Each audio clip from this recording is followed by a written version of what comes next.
Welcome to the Making Moves with Mal podcast. In every episode, you'll hear stories from individuals just like you that are trying to make an impact. They'll share their unique journey and some helpful tips that got them to where they are now. You'll hear conversations with people from all walks of life who are trying to make some moves. Now, here's your host, Mal. Welcome, everyone, to the very first episode of Making Moves with Mal. I'm Mauricio. This is my wife, Marlene. Hi. I wanted the first episode to be kind of like a little overview of like where we are now, and no better person to kind of share that story with than the one who's kind of been through it all, which is you, So our journey has been kind of unique. It's had its ups and downs in regards to like with real estate and where we are, as a family. Our struggles financially and everything that's happened. And I want to kind of take a dive into that today so that we can kind of share some of the ups and downs, and just let people know that, everybody kind of goes through their own stuff. And at the end of the day, you have to have the right support group, the right people that are going to be guiding you and helping you to kind of overcome those obstacles, right? So, in 2017, I got my license, right? Yeah, the 2017. The end of 2017. So I think it was November, December, right? So at the time we had just gotten married, right? Mm-hmm. Not too long ago. And we were expecting. Like, you were already a couple months pregnant.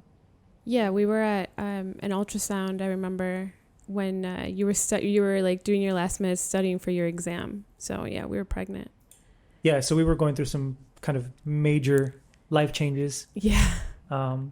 And you were working your full-time corporate job. I was working my full-time corporate job. Mm-hmm. But I always had that kind of mentality that I wanted to get into real estate. Like, I always thought about just the opportunity that it provided. And, I was always curious about just real estate in general. So at the time I was working, at the paint company, and I met with a lot of contractors and a lot of painters and developers. And I became like really close friends with a few of them. And, all of them mentioned, hey, you do well in sales. You should think about getting into real estate. And the cool thing about it too was that I was able to see, the projects that they were working on. And so that kind of intrigued me as well as to like how things start, like from start to finish, how a project kind of takes off. Right. So that kind of piqued the interest, and I knew kind of nothing really about real estate. I mean, we hadn't even bought a house yet at that time. We were still renting an apartment. So I had no idea like about anything with regards to real estate. So, the course I was learning, as I was taking the course, I was learning about everything that was happening. So, I got licensed, and I think it was within couple months after I got my license that, we made the decision to kind of leave. And that was like such a gut-wrenching decision to like, it was so hard. leave a full-time, steady income, benefits, everything, in like the craziest time in our life when we're, expecting a child and we have all these new responsibilities coming our way. But I kind of I've always been kind of a risk taker, I would say. Mm-hmm. And it was just a decision that I was like, in my gut, I knew if I had to go all in order to be successful within real estate. Right. So. Well, it was one of those things too, where like, remember I was still in my full-time job. Yeah. So it was like, that's where it began when we talked, and it was like, well, I'm still, doing my part. So like, take the risk, like we still have my job. We had that little kind of sense of security with your job. In case, worst case scenario, the real estate thing didn't work out. Like we could pay our bills. Yeah, we could pay bills. We were like, we were okay. But it was such a scary kind of decision to just jump kind of basically all in real estate, right? Mm-hmm. And I think those first like couple months really taught us about just the grind that is real estate, like I say this all the time to like, every time I interview a new agent or every time I meet with somebody that's curious about just becoming a real estate agent or wants to learn about real estate is that, like we do such a great job at highlighting our successes, right? We're always posting on social media when something good is happening, right? When we've closed a deal, when we've got a client under contract, when, something exciting is happening in the business. And obviously that's the stuff that, gets attention and people and excited, gets people excited right. and shows people that, you know what you're doing and you're good at your job, right? But what we don't share is unfortunately the struggles, the sad realities that are the struggles of a deal falling apart, losing out to a client, getting fired from a listing or anything like that, right? So, and that happens more often than pretty much any agent will admit. Even like missing family stuff, right? Yeah. Like when you have to, your schedule has to be flexible. It's like sometimes you can't make it to everything, or even like our own family, between us, it's like sometimes we have to reschedule things or do things that way, and that's, I feel like, not something you really talk about, but it's very real for anyone in the industry. Yeah, it's a big adjustment. Yeah. Going from a steady, 9 to 5 or steady employment job to then working for yourself, essentially being on your own, not having a guarantee of any income really, because real estate, as a real estate broker, you're 100% on commission based income, right? So if you don't close any deals, you don't meet with any clients, you don't make any money. So a lot of people do end up struggling in their first couple of years because they don't realize how hard it is to kind of build that foundation and start from nothing. And a lot of people end up like leaving the business within the first couple of years, right? So, and I would say we kind of learned that, the hard way too at the beginning, because it's not like you already knew that was the case, right? Like, yeah, we've had our ups and downs, throughout the years that we've been doing this now. And yeah, it really just comes down to the perseverance, right? So going back to where we were, right? So 2017, going into 2018, thankfully things started going well within real estate. I started at a big box brokerage, and we moved to, we bought our property, right? House, we bought a property. I ended up helping a few clients while I was there, and just the overall culture, the overall environment just wasn't fitting what I was looking for. And so that's when I made the switch to join Cobblestone Realty, the brokerage that we're at now. And at the time they were just starting out, right? So it's a brand new office, brand new tools, all these new kind of new systems that they were kind of putting in place. Were already aligned with what I was doing, right, by myself, right? I was already kind of utilizing social media, doing all the cold calling, doing everything that kind of you need to generate new business. And they already kind of facilitated that aspect there, which was, something I already kind of knew was going to be a good fit from the beginning. And so we made the switch, right? We made the switch to Cobblestone Realty. And within that year, right? So this was late 2018 going into 2019. That following year, thankfully, we were able to pick up a lot of clients, a lot of business. And I'll forever be grateful for like everybody that gave us the opportunity when I first started and I knew nothing. Those are some of my best clients because I had no one else to work with. So I was like 100% on top of them. And, I was very honored and grateful that they trusted me in such a big, milestone in their life. And thankfully everything went well, right? And we built good relationships. We built some strong friendships that way.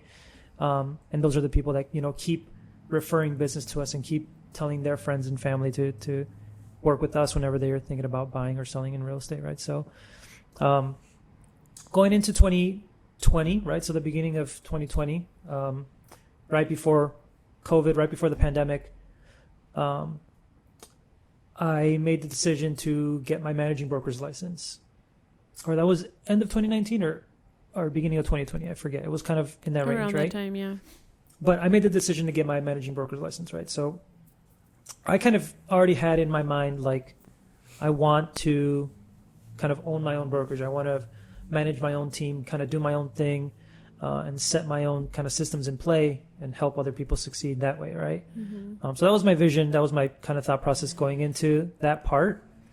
And it just so happened that the past owners of Cobblestone were kind of going through a transition phase as well, where, you know, they were focusing on other avenues in other parts of the business that they didn't really cater much to the retail side of it. And I was brought up with the opportunity to just buy this brokerage instead. And so kind of we've talked about it. We had a lot of conversations about that. But ultimately we decided that that was probably the best kind of move that we can make right now where we stand. And so in the beginning of 2020, obviously prior to the pandemic, we took over the brokerage, and in March was when we got hit with the lockdown and COVID, and, you know, the pandemic started. And again, we were in the, like, we had no idea what we wanted to do at that point. We were like, you know, do we need an office? Do we downsize? What do we do? Like, what's the plan? So there was so much uncertainty, especially the first couple months, because, you know, we didn't know how the real estate market was going to respond. And it scared a lot of people too. Like anyone who was thinking about buying, or, you know, like it, you know, it with losing jobs and everything changing, like it did scare a lot of people. Yeah. A handful of clients that I was working with at the time that, you know, were under contract to purchase a property ended up backing out because there was so much uncertainty. Nobody knew what was going to happen. And so they felt it was better to just walk away and not commit to that right now with not knowing kind of what was happening. But thankfully, you know, the real estate market stayed strong. Interest rates, I feel like it got stronger. Right? Yeah, I mean, a lot has changed. Yeah, definitely. And so from there, you know, thankfully with the pandemic, everything going well, in terms of like the real estate market, interest rates, you know, dropped to like some of the lowest interest rates that we've seen in years. And so everybody and their mom wanted to take advantage of that, right? And so we saw this crazy shift of a lot of buyers, a lot of demand, but then not enough houses for sale. Inventory, And so that's what drove a lot of these prices up. And kind of, we're still kind of in that situation now. I feel like, you know, going into 2022, that's kind of where things are going, which is, you know, it's kind of crazy to see the trajectory in the real estate market within the last couple of years. And a lot of people have been able to take advantage of that. You know, a lot of people that bought their property maybe 2018, 2019, ended up selling and buying something else, making some decent profit, using that profit for a down payment to buy something else to lower their monthly payments, right? So a lot of people, you know, were smart and they took advantage of that. And a lot of people are still kind of weighing their options, and they're still thinking about buying, or still kind of working on making these, you know, transitions. But so that's kind of where we're at now, right? So during the pandemic, we closed our office in the city. Yeah. Right. We figured we had a 1,600 square foot office in the city that, you know, with the pandemic and everything going on, we realized no one was going into the office. No one was going to the office. It was kind of a waste of space, and honestly, just like a waste of money, just having that rental, having that rent payment there. And so we wanted something that was a little bit more close to home and a little bit more intimate, and we wanted to design it in the way that we felt was more catered to the brand. And that's when we did the whole rebranding of Cobblestone, right? New logo, new colors, new themes, just a whole new outlook and a new vibe with like a new mindset type thing. Yeah. And that's really what we wanted to instill, was just a different, a fresh new take to kind of where we were, you know. And so there's been a lot of changes, obviously, since the start. And then obviously we had our second baby. Yeah. You know, we had a lot of stuff personal that happened to us too. And so all that kind of, it's so hard, especially as like a business owner and as an entrepreneur. It's so hard to kind of managing everything at once, you know? Oh yeah. Like you deal with your personal life, your health, your friends, family. You lose touch with a lot of people, right? Especially not only just as a business owner, but then as parents, right? Your focus and your kind of your mindset shifts from your priorities. Your priorities change a lot, yeah. And so that's kind of where we've been at right now. And I mean, it's an interesting kind of place to be. Yeah. You know, I think we're still trying to find our groove with everything, right? I mean, nothing's been easy with the business, with life, with the kids. It's been such a struggle, but thankfully you've been kind of there through it all, right? And so something we haven't mentioned yet is you got your license, right? After, what was it, the beginning of last year or it was at the end of 2019. No, 2020. Yeah. So I was pregnant. Mm-hmm. I actually got my license like 3 weeks before giving birth. Yeah. Right. That was crazy. So that was my goal, to get my license like before he was born, just, to not have to worry about taking that exam like afterwards. And yeah, so I got it the end of last year. Yeah. Okay. Yeah. So that was obviously a big help too, because, as things were going well and a lot of business was coming our way, we needed help. And so we started a team. We've got some awesome people that work with us on our team. And then we have some awesome people that work at the brokerage too, right? As independent agents. So, we're still, I would still say this is still kind of in its infancy stage in terms of where we want the business to go and where we want like our life to go and everything like that. But I feel like we've set a good foundation for kind of how we want things to move forward. And so one of the things I want to kind of have a conversation about is how do we balance life, business, school, or not school, but children, and then like having a social life, right? And to throw it all in, we're still in a pandemic, right? So makes things, even crazier. So what are some of the things that you've coped with or that you've think have helped you? I think where it starts is having like a strong like connection between us two, right? So like I know we've gone through like ups and downs, and like it's never, I mean, marriage isn't easy to begin with, right? But then you throw in all these things and it's like we have two very different ways of communicating, two very different, we're two different people. So I think us getting on the same page and really like understanding where we're each coming from, and that, we each have like our own mindset and our own everything, that like, I think that's what's helped, that, I feel like we support each other in that sense. And then obviously like trying to navigate having a social life and being there for our kids, being super present, like with everything. I think that's been a little bit more of a struggle. I think the social part has been a little bit more of a, where we've kind of put that one aside a little bit. Yeah, I mean, a lot.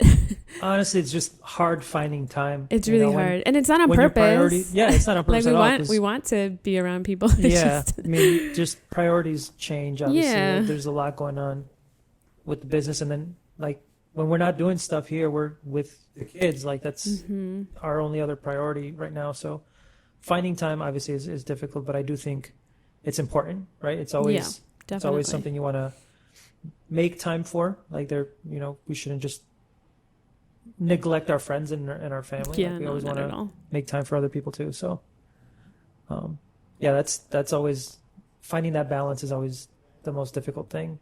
And I think we're still working on it, Oh yeah, like definitely. It's not something that you ever truly find, but an intro to kind of this podcast is, we're going to be talking with various different people, from different backgrounds, both from an entrepreneurial standpoint to just people that are doing things, and we kind of want to get a sense for their story and kind of see how they got to where they are. Just kind of interesting to hear different people's perspectives on how they define success or how they achieve goals. And so I really want this podcast to be more of like just people sharing their stories, sharing their journey, Right. and how they're making moves, really. So is there any takeaway, any last minute kind of last thing that you would leave someone with, like a piece of advice for somebody struggling, or something that you'd want to, maybe something you would tell yourself, your younger version of yourself, to do maybe sooner, earlier, or anything? I think being open to taking risks is something that I would definitely encourage people to do. It's you're gonna go through like your ups and downs, and things are never going to go exactly how you planned. But I think that's like one of the biggest things, just like being open to taking those risks, and then trusting the process, and like not giving up is like super important, right? So I think that's something that I would really like tell myself, at least, like, because I wasn't much of a risk taker. If anything, you're the one who's like always willing to just take those risks, and I'm always like, well, yeah. So no, I mean, and I think there's a lot of fear that comes with that too, right? Yeah. With taking risks or coming out of your comfort zone. Mm-hmm. But it's like that saying where nothing grows from the comfort zone, right? You have to put yourself outside your comfort zone if you want to be a different version of yourself, right? If you constantly do the same thing that you've been doing, you're just going to be the same person, right? But if you're doing new things, or trying to at least do new things, or setting new goals for yourself, or changing your mindset, or having a different vision for what you want, manifestation is a very powerful tool, right? So yeah, just thinking that you can do it is kind of half the battle. and remembering like your why, like what's motivating you, because on the days when it's so hard and like you're tired, or you don't want to, you want to give up, just remember like why, like why am I doing this? We have those days a lot, yes. right? We have those days constantly within business, within life, but it just comes down to just figuring out exactly what that is, what that reason to keep going is, and staying motivated and staying true to that vision, right? Because no one's going to tell you, especially like in this business, like as a real estate agent, no one's going to tell you to do your job. Like no one's going to be like, hey, you need to make X amount of calls, you need to follow up with all these people. Like, no, at the end of the day, you're an independent contractor. You work for yourself, right? You're a licensed agent that's sponsored by the brokerage. So the brokerage is there to support you and help you build your business. But at the end of the day, like no one's going to tell you how to do something or that you need to do something. So having that self-motivation, having that own accountability to hold yourself accountable, really, and do what you're going to say, what you're going to do, and do what you're going to say, or whatever, is really kind of key to staying consistent with your goals and reaching your goals, right? I know we had a lot of goals this year that we wanted to kind of accomplish, but it's been a crazy year. We're still accomplished a lot of them. Yeah, but we still have a lot that we have. We still have a lot to do. We still have a lot to accomplish. Yeah. And we still have a lot. Yeah, we still have a long way to go. But I'm excited for the vision and the trajectory that we're taking this business. I'm excited to start this podcast. I'm hoping, people can at least hear these stories and find some motivation or some sort of help, and or like relatable, Yeah. Because honestly, like if we can do this, like anybody can do it. You know what I'm saying? It's like, you always think, like you look at people that are so successful, but you have to remember that everybody's human, and then they at one point started where we started, right? We all have the same 24 hours. We all start in the same spot, and it's just a matter of how you maximize your time, your energy, your effort. So, I think this is an awesome way to end it. I'm excited for this podcast. I'm excited to kind of keep sharing some new stories, and have some cool, interesting people on here. So, that's it. See you guys later.